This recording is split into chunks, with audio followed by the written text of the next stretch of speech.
Calipers, no. Calipers will tell you maybe a length of something, or just give you a rough dimension, if you need to know a rough dimension within an inch or so. But it's not gonna get you plus or minus 1/10,000.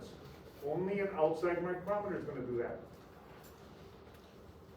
The caliper is only good for 1/1000, and that's even if you read it right. I know you got the electronic ones and all that, that's fine, but you can easily put too much pressure on that when you close it, right? And that will play with the, your reading, so. Classic example of what you're gonna need is for push rods. When you guys adjust the valve, you have to adjust it by length of push rod. In which case, most of your one foot, most of your calipers that you have, it's not gonna reach anyway. We have some that will reach. We have one that's about that long, so we can measure all kinds of things. I got micrometers up to 1 foot. Outside micrometers. We got. I got the You one. can measure anything. And there's also an inside micrometer that is harder to use, but nevertheless, it's a lot of old timers used to use that a lot. I typically didn't use it too much. Inside micrometers, and it just expands on the inside, rather than having to put a T gauge on there and then measuring the T gauge. You got the direct reading right there. So I'll show you guys that. Maybe next break I'll bring it up. Okay, so micrometer is definitely, I'm gonna work one-on-one with the group so that you feel it, especially the T gauge. Some of you guys understand that a little bit. I've worked with you about how to be accurate. And you wanna, well, am I accurate or not? Try 3 times.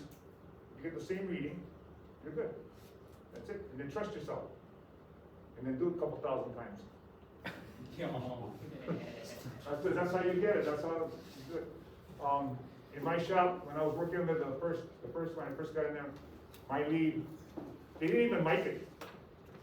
They could see that if it's a wear or not, just by visual, to see if the parts are wearing or not. If there wasn't any wear, they didn't see any visual wear, they just put it together. I said, no, I'm gonna write down, so I made sure I measured everything. That was just the way I did it. So, he was the one signing, so, that's it, I just helped him. And then when I became it, I said, that's it. So the boss said, oh, it might take a little bit longer, but he didn't have to worry about my engine. It never fell out of the sky. I think I did about 15 engines for the company. So, no shutdown. Main thing, you don't have a shutdown in flight. We had one shutdown overall from another engine that wasn't mine. One of the main bearings that spun and lost oil pressure fluctuation. So, as a precaution, they shut it down. Sure enough, it was a spun bearing when we took it apart. That was the only shutdown I know about while I was there, 5 years or so. So those engines are really good too. So there's something about being manufactured. These were British engines built in England. So I gotta hand it to the British. Frank, those engines were on mosquitoes. British mosquito and few other ones. Anyways, I have a sample in the back. I might bring it out. It's in the back storage. I confiscated one. Oh. In theory, it should run, but it's been 30 years.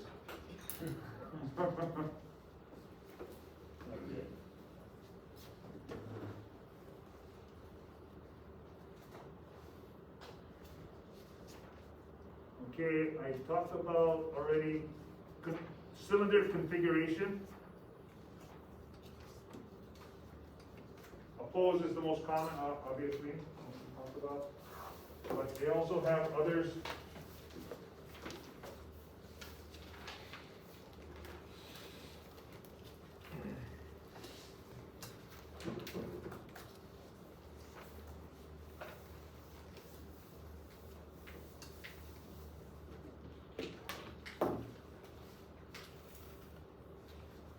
That's just the shape of the cylinders, H, W, and X. That's in your history, in the beginning of your text. All the textbooks will have it.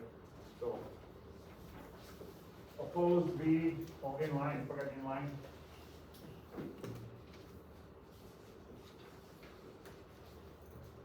Most likely only inline. I've only seen 6. I haven't seen any more than 6. I haven't heard of any more than 6. And then radial, right?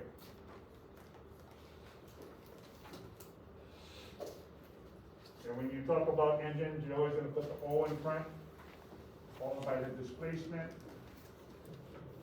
or R.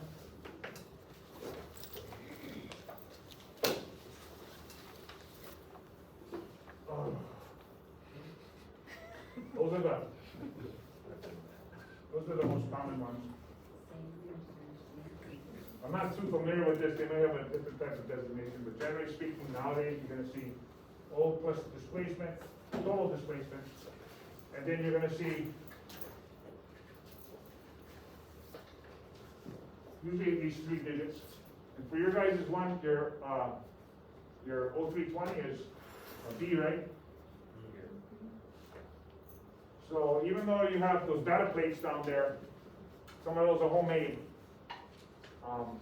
I know for a fact they're all B's. I looked through them, looked through the engine, so they're all B's, even if they don't say it. Now on the, I think on some of our running engines, they're going to have an A.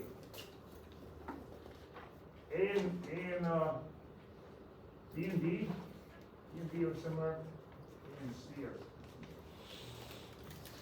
So those are major differences, right? The first dash number is major difference. The second dash number is of lesser importance, and the third one is even lesser importance. And that goes with any kind of a model number of an engine. And this would be called, I guess, model number. They do have part numbers too. And then of course serial numbers. So model number, part number, serial number. Those are the kind of numbers.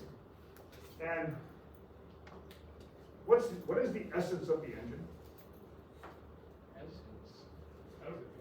I don't know of another word that describes what I'm trying to ask you other than essence. In other words, what makes the engine? Boom! Everybody thinks crankcase, right? No. Cylinder. The crankshaft. Bore. I think it's the bore. No. The Or what? displacement. What makes you possess this engine? Money. What? I missed that. Money, oh yeah, that's a sidebar. What will your car engine, what makes you think that the engine is your engine? The car. Oh, the VIN. The big number. The big number. The VIN number. Serial. So where's the number on these engines? It's standard. Serial Or it's Serial on the number. plate. Yeah. On the plate? Yeah. That is the essence of that engine. Everything else is a part, replaceable part, including the block, the crankcase. Birth certificate then, is that an equivalent? Yeah. I think you're right. You try to get another data plate from the manufacturer. They'll buy another engine. Or you just condemn that engine, you buy another engine. You're lucky if you can get the core. If the core is no good, you're gonna pay for the core too. Because the Lycoming cores are worth big bucks too. So, if a component on an engine doesn't have a data plate, that is a discrepancy. And you as an inspector cannot verify that component is correct. Such as a magneto, generator, alternator, carburetor, they all have to have their data plates, including the engine. So, first thing you do an annual inspection, that's what you're gonna look for. All this, the part of that's conformity. In other words, if you see that engine is a certain engine, does it belong in that aircraft?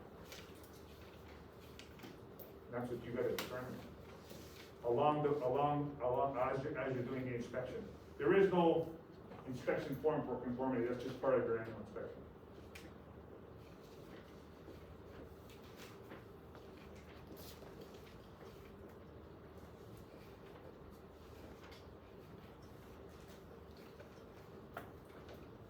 Okay, I think that's some pictures of it.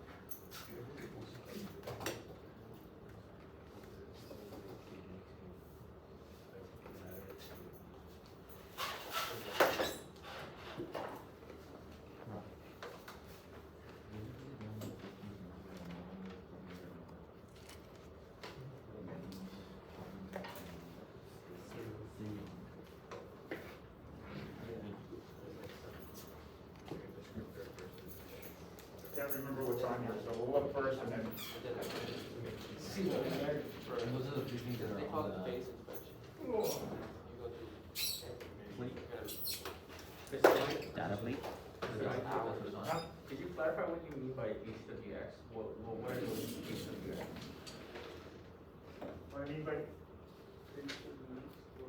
Oh, AC, you mean the AC? No, what is HW and X? the engine configuration. All the different types of engines? H, W, and X? Yeah. That's just the shape of where the cylinders, how the cylinders are formed around the crankshaft. I'll see if there's one up here. It's in your, one of the textbooks got a complete, probably the Glencoe. H Yeah, is this one. H1. Aircraft power plants will have it. Parallel. So that's the type of. That's a cylinder arrangement. Cylinder. So, Okay. okay. So you could, it's an each thing. No. I think like the opposed one would look like the H, right? I mean, it's kind of like, Oh, so that's, then there's the V block, right? those aren't their own individual, Or HDMI, right? like, they are? They are. Okay, so it would be like a. A V type engine, like the V12, like Yeah. Oh, in the inline. Or what? It's in here somewhere. Can we just flip it to J so much as mine? There's one for, this is E, what is E over here? E, 16 cylinder, see this one X here? type. X type? US Viking 16 cylinder X type engine. So look at the cylinders. So there's some very odd stuff around there that was, obviously didn't last very long, or they ended up coming up with a better idea. This looks like an H to me. So that was C. British Napier Rapier 16 cylinder H type. And then B is a W. Wait, Mr. Mike. This is a W right here, right? H and opposed is the same thing, right? So there's two cylinders. No, look at the cylinders on the, There's like you eight. got a set of cylinders on the bottom and a set of cylinders. Yeah, they're kind of a W. I mean, they're kind of opposed to each other. Is it more? So if it's more cylinder, you just call it H? They just call that an H, you know. A lot of times, what does the manufacturer, when they make something, they're gonna give it a number, or they're gonna give something to give it a name so you remember it, right? So I guess H is better than opposed. You know, just confused. 1 to 1. And there's a 3-cylinder radio, A. And then there's the B was, they call that the fan type. What is that thing in the middle of the top two cylinders? Oh, Oh no. I've never seen one before. I give it everything. Gotcha,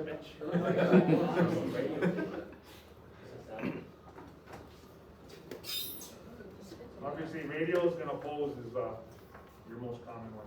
So, is there a picture of what those like?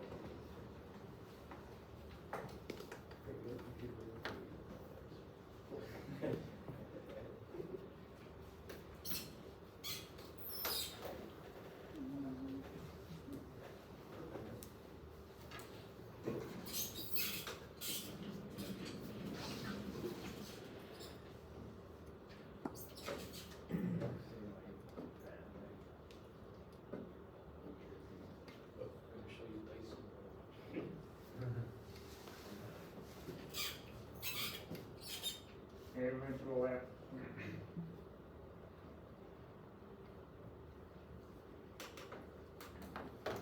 Thank you. Yeah, we kind of went through that, so I'm not gonna touch that. It's kind of part of the construction.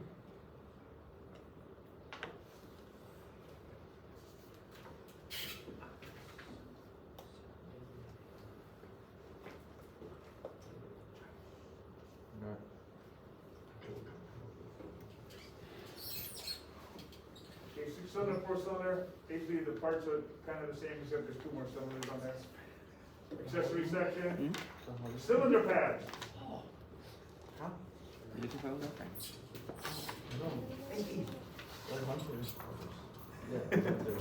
Why did they tell you to put the rubber bands on there? Huh? So you don't nick the case, crankcase. They don't hit the crankcase. It doesn't hit the crankcase? I wouldn't recommend it. The other end is always considered the front. Yes, Front I agree. And sitting behind the. Unless there was a front- one night front. stand. Always, Okay. Always. Take what I can get. as far as unless something special. Yes. Question might be with B-36, when the engine's a pusher airplane. That might be something different. You know, Or Virgin, like the O2s, we used to have them here. Virgin. Push me, pull you. One engine in the front, engine in the back. Oh, cool. All-wheel drive. So that's kind of a unique situation right there, of what's right, what's left, what's rear, what's front. I'm just gonna make the edge of the cylinder pad.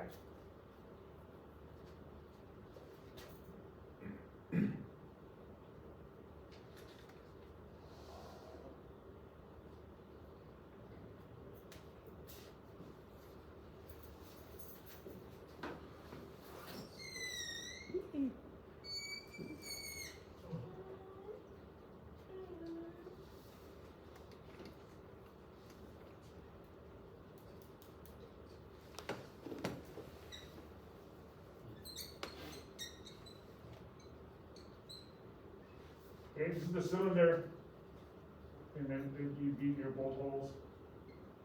Everybody understand what I'm doing? This is the crankcase right here. Not really. Oh, yeah. And then the cylinder fitting into the block, I got plenty of clearance in between. Okay, everybody understand the picture so far? On the crankcase, you have a chamfer.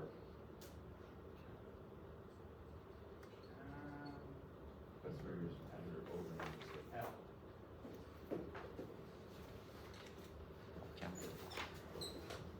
So what is that for? That's where you don't want to get damaged. To seal What sits over there? the O-ring that seals O-ring, yeah. the You get an O-ring. cylinder. So if that gets damaged, that's what you want to inspect. Eyeball, visual. They don't really show it, one of these other pictures might show it, but.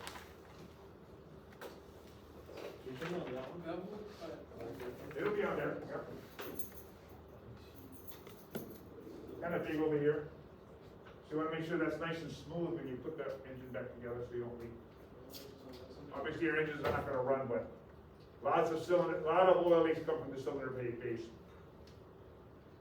So that means you have to replace your crankcase then, if that were to happen.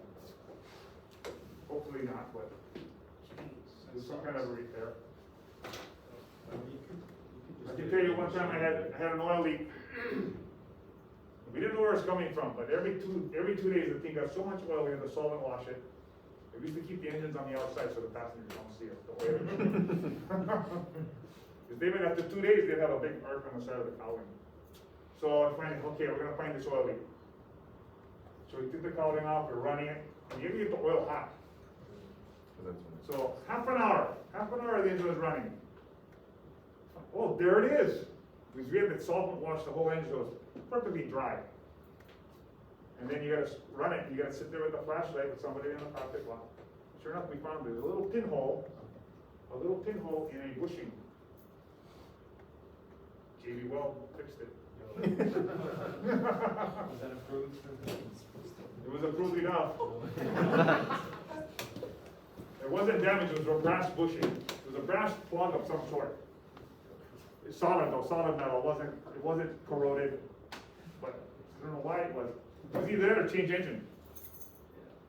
So the worst it's gonna do is oil up in 2 days or change engine.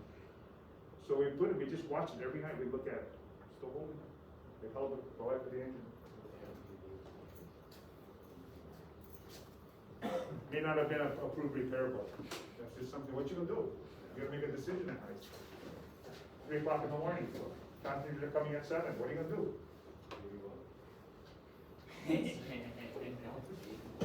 Make a decision. Okay.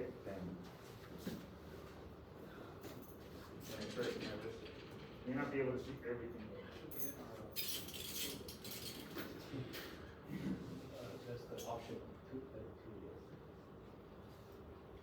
Crankshaft or camshaft bosses. Anything that a rotational shaft would run in is called a boss. In other words, the circle part, not the shaft. The housing, so to speak, that's the boss. Would that be a different thing than a journal? What is it? Journal. Yes. The journal is the shaft. Oh, part of the shaft, that's what the It's shaft. a shaft. Okay. Where the bearing seats. After today, nobody call it anything else, it's a journal. For lack of a better term, when we get to where the connecting rods go, it's called a crank pin. Let me get to all that in a minute. See the difference now? So, what did you guys notice on the camshaft versus the crankshaft when you opened up the case? The cam doesn't have a bearing. Cam doesn't have a bearing. Very little wear, so they didn't even bother putting bearings in there. VW had bearings, but the old ones they never had. It's just, there's enough support and not so much vibration that they were able to decide no need bearings, for whatever reason. Okay. What else can you see on here?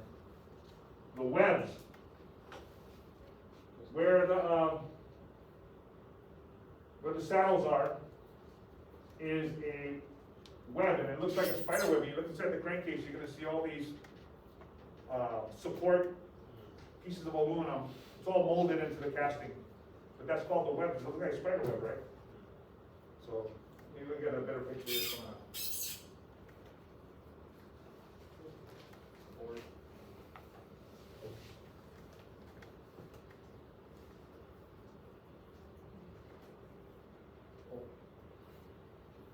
go to that one. Okay, this comes in a match set. You cannot replace half a crankcase. It comes in a match set, so the bosses are a match set. If you put there's no way you can match it up. You can replace it, so it matches up perfectly.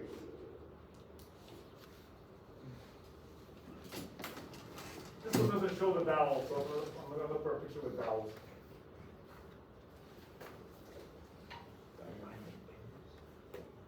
And this is the opposed engine's crankcase halves, right? Radial engine is in sections, front to back. So what would you call this section? The nose section.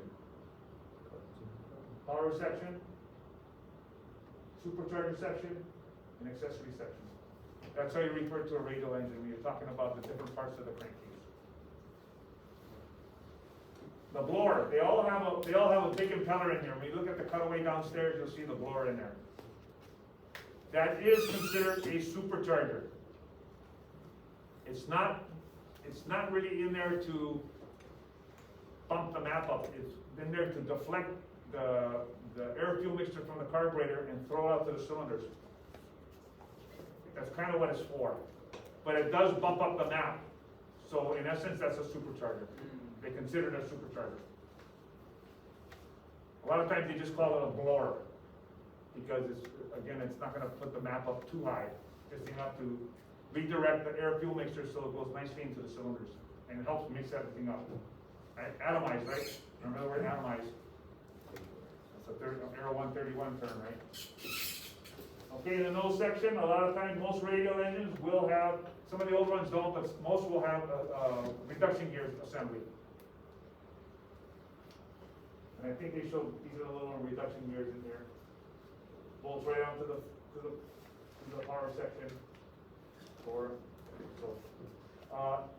Worksheet 2-2, that's where we cover all this. We're gonna have an oral on that. After you answer all the questions, come see me, we'll have a quick oral on engine configuration and everything. So 2-2 is a valid worksheet at this point.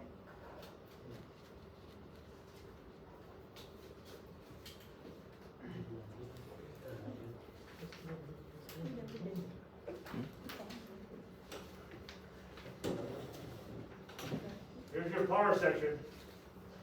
That's a two-stroke. Mostly, not so much the crankcase, but, the cylinder. And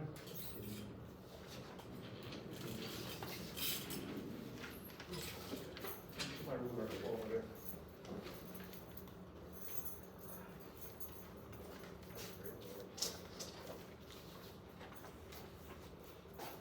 How many pieces is the cylinder?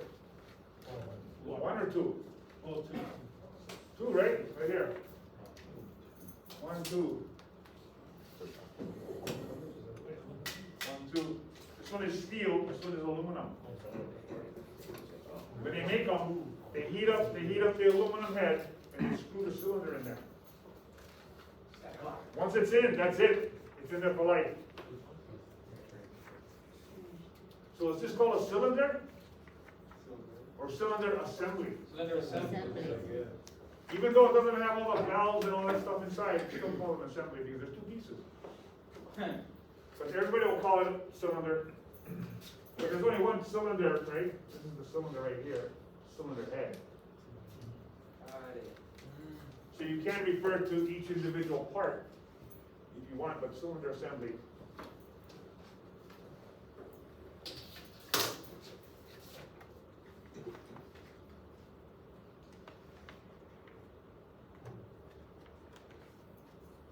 Okay, Brian, getting a little bit back to the crankcase. What kind of material is the crankcase? What other kind of, plate material can be made? Magnesium. How do you know the difference between aluminum and magnesium?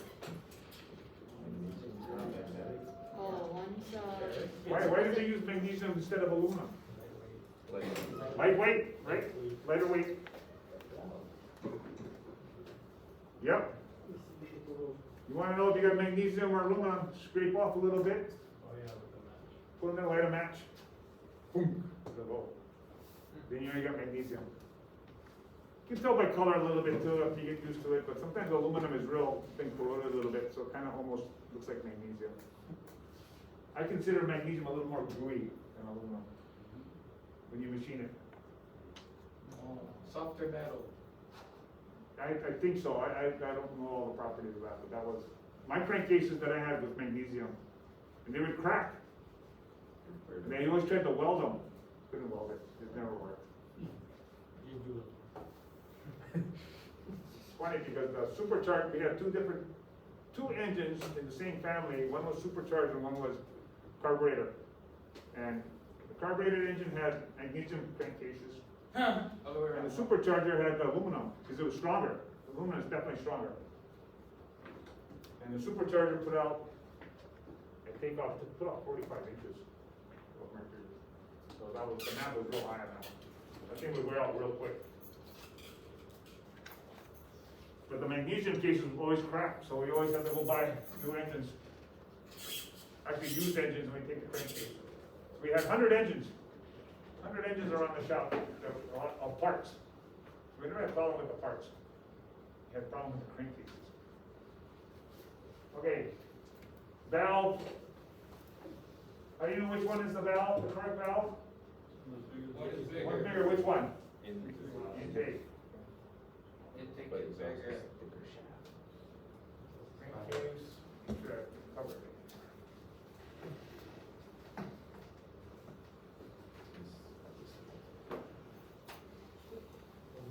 Piston, range, crankshaft.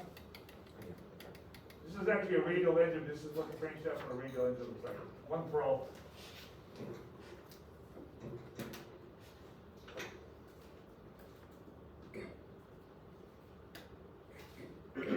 Cylinder, assembly. This one is an angle valve head. So this one port is on this side, the other port's on the other side. Kind of unique, a little bit different.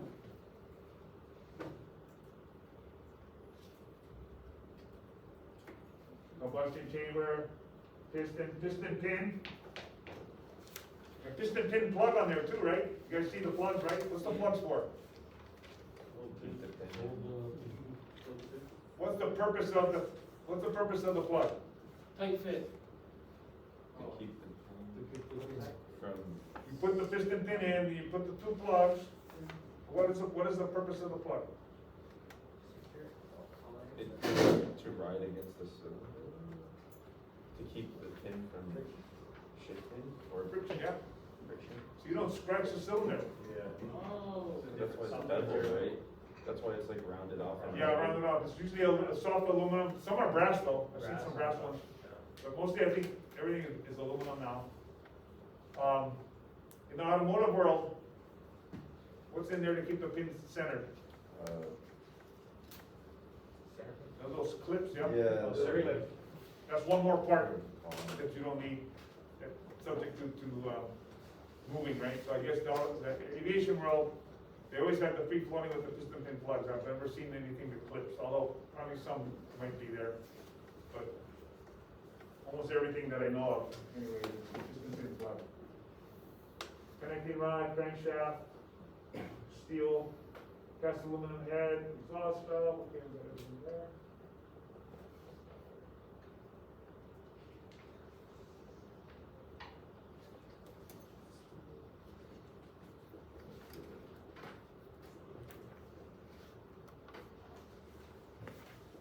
Cylinder barrel. Papers. They call that a choke bore. Choke bore cylinder, so look at this one. Tapered. It's tapered. It's more small at the top than it is, and that's what's at the top. This is the bottom or skirt. How much different?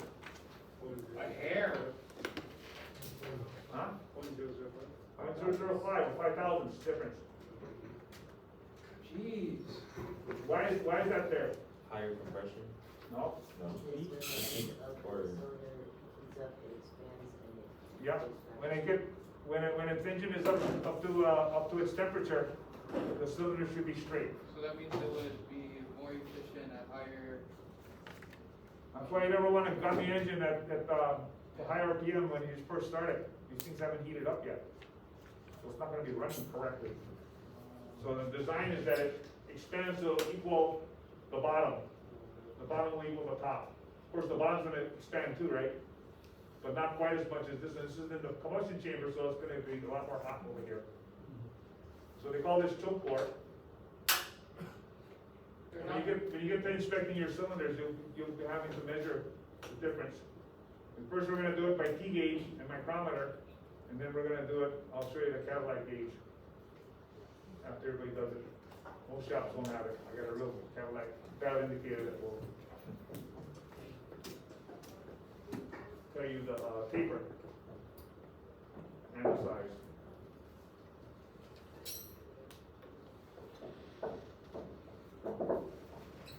Everybody has got to be able to visually identify their cylinders. And this is what it looks like close up for chrome cylinder. It's got little cracks in there. Looks like little cracks. What is the cracks for? For oil, hold the oil. You make a polished cylinder, you're not gonna hold the oil.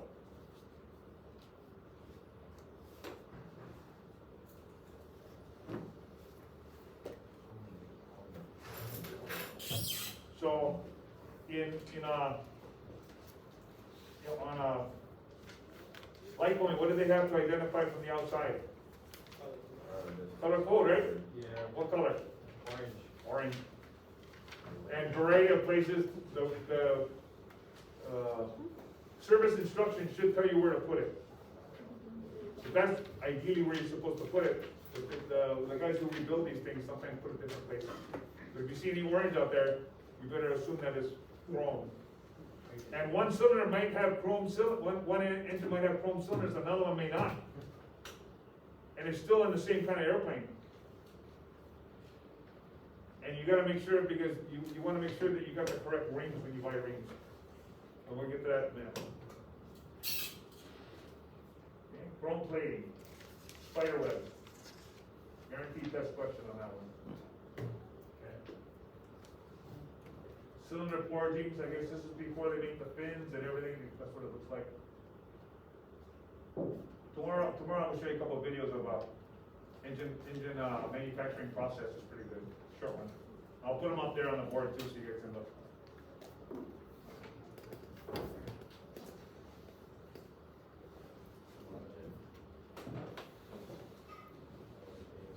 Ring grooves.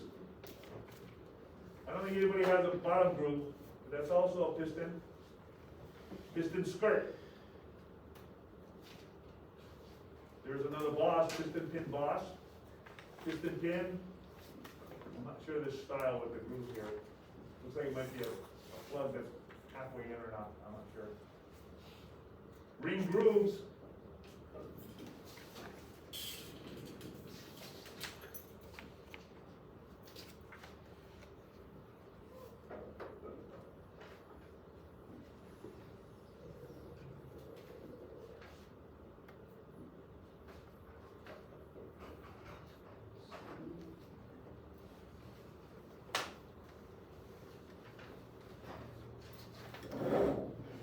So this is the groove, right? Groove. What about this? What are those called? Oh, there's a word for that. Land? Land?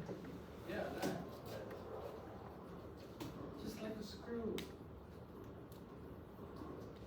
Those are ring lands.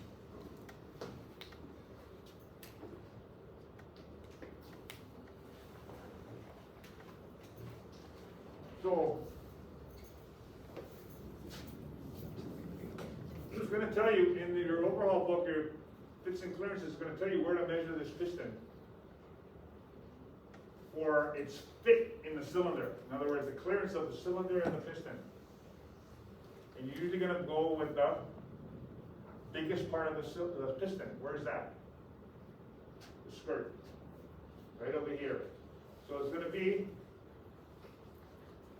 90 degrees from the boss of the piston pin. Not over here, but over here. That's the skirt. It may give you a measurement, like say 1 inch up from the bottom of the piston, but it's, and if it doesn't, you always revert back to the skirt. When I was doing the automotive side, I used to bring in new engines together. We always buy new pistons after we board the engine.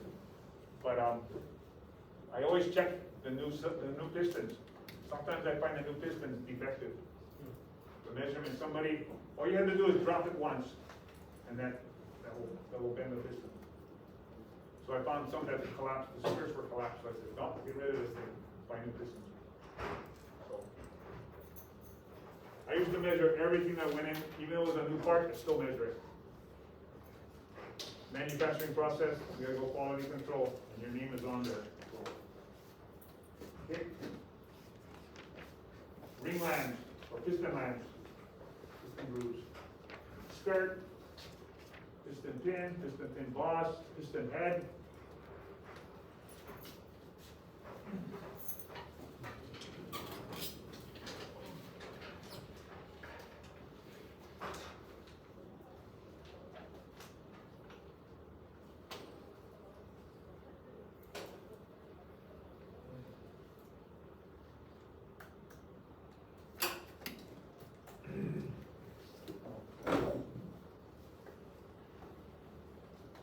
This piston pin, the piston pin that slides through the piston and the connecting rod bushing, just like what you guys have out there.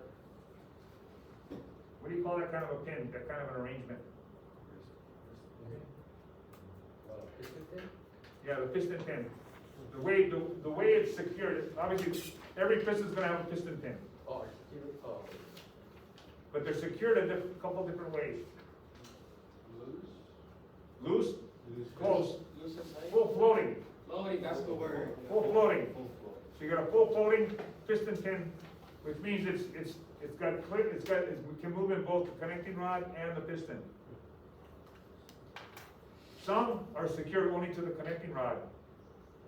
Automotive world, most of them are press fit into the connecting rod. and float only on the piston. But when you get to racing or high performance, it's always gonna be full floating. And that's through the design of the pin, not the, More on the connecting rod, somehow, both. I might have an example of an old oddball engine downstairs, but I don't remember. Mostly everything that I see in the modern world is all full floating. Otherwise, it's semi-floating.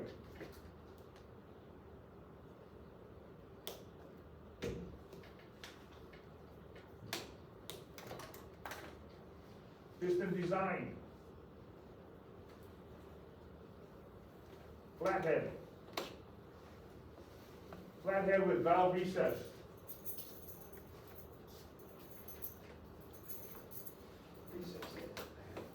This has got recess too, yeah. The valve's open so far that they're gonna hit the piston.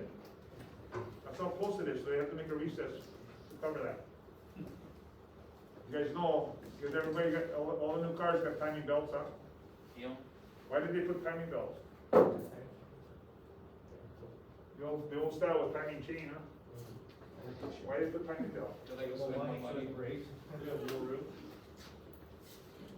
Because it, I'll buy it. because it breaks, and they're gonna make it free, more money. Oh yeah, it's gonna break. Well, you got a computer that has all these variables around the engine. It wants the. That's gonna give you the exact amount of fuel that is necessary. And what happens with the timing chain right off the bat? What happens to the timing chain? It stretches. Yeah. The belt doesn't. The belt doesn't, it's built way more accurate, but it has one fallacy. Rip. Water break. Every 50,000 you should change it. It's not that hard, you just gotta get the special tool, you gotta go rent from O'Reilly or, Napa. They get the tool, you can rent it for free. The light, Without that tool, you're not gonna get it. Yeah. I did a Honda one time. You do that, Mr. Mike, you rent tools from like O'Reilly and AutoZone? Yeah, you just gotta pay for it up front. Yeah. it's free. I'm not gonna buy that, I'm gonna do it only once every 10 years. Anyway, the belt is more accurate, but it will break. And what will happen when it breaks? That's attaching, that's timing the cam to the crankshaft, right? And the cam opens and closes the valves. So when the piston is all the way up, top of the cylinder, and you open the valves, Bent valve. Bent valve. you bend valves. So when the belt breaks, and it can be more severe than that, it can be as easy as change the belt or change engine. Because then it bends the valves, it can also put a hole through the piston. So it just depends on when and how you're running the engine and everything, so. That's a little bit sidebar, so. Change your, in other words, get your belt changes. Anybody with 50,000 or more.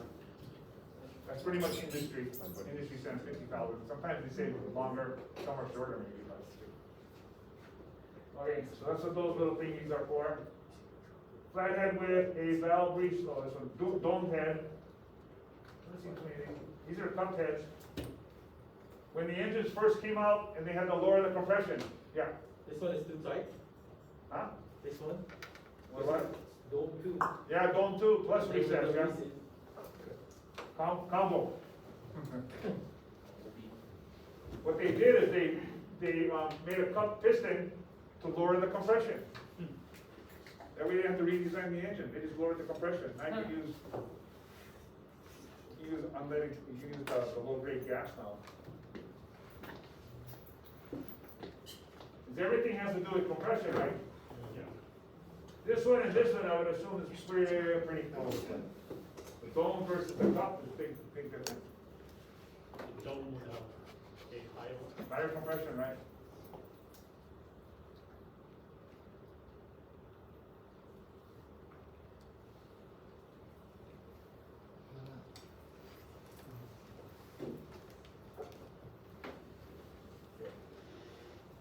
Along with the cylinder, having a choke bore cylinder, you also have a piston design for heat. They call it a campground piston. So if you measured it 90 degrees to each other, you find what? 10 thousandths, right? 10 thousandths difference.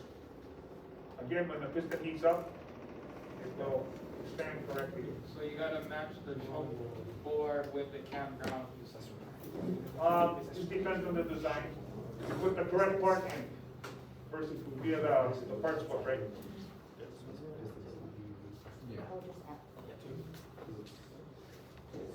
Tell you what, we'll take 5 minutes, come back in.